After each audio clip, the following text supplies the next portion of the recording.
আমার যা আছে আমি সকল দিতে পারিনি তোমারে নাথ।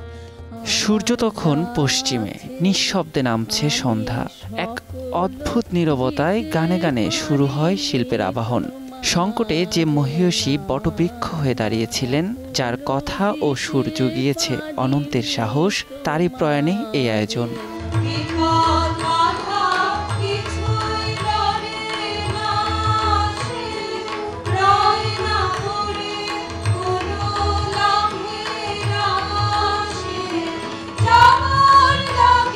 গত ২৫ মার্চ পৃথিবী পরিভ্রমণ শেষে অনন্তলোকে পাড়ি জমান সঞ্জিতা খাতুন।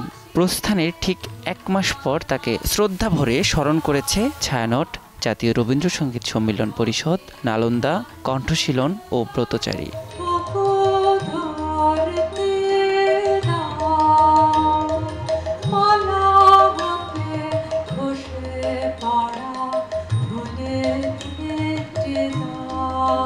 গানের সুরে, কবিতার ছন্দে ও নাচের নান্দনিকতায় নতুন করে পাবো বলে শীর্ষক স্মরণের আয়োজনটি অনুষ্ঠিত হয় ধানমন্ডির ছায়ানট সংস্কৃতি ভবন মিলনায়তনে।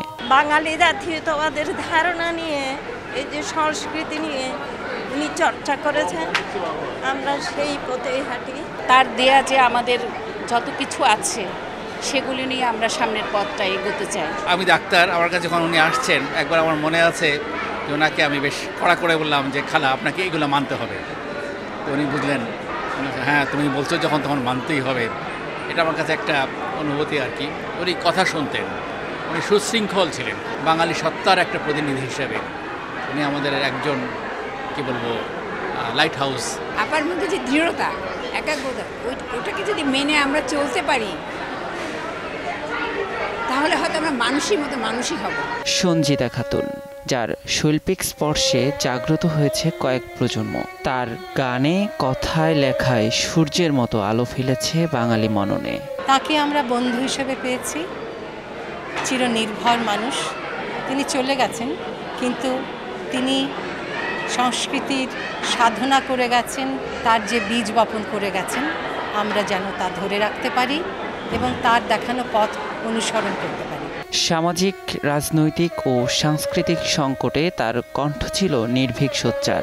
এই মৃত্যুহীন প্রাণের বিপুল কর্মময় বর্ণাঢ্য জীবন বাঙালির মানুষ ও সংস্কৃতিকে সমৃদ্ধ করেছে, যা তাকে প্রাতঃস্মরণীয় করে রাখবে। নিয়াজ শুভ, সময় সংবাদ, ঢাকা।